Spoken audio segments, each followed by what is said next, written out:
Hi, in this video, learn how to add containers to your website. So you can add different types of container and you can use these containers to add text, image, video. So to add containers, navigate to website templates, click on customize template. So in the video console, click on add elements and then under the hook card, just click on container.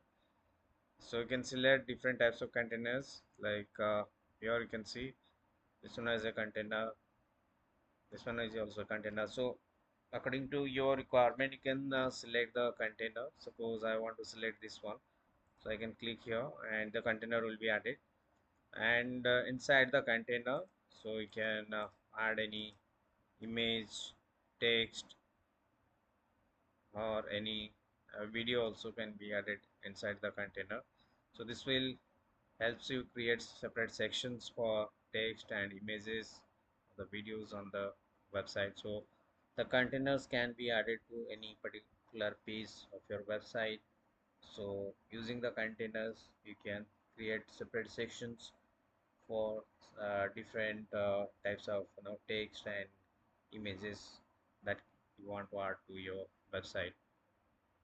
So this is how the containers can be added, and once it is added, then you need to click on save and publish, and these containers will be saved.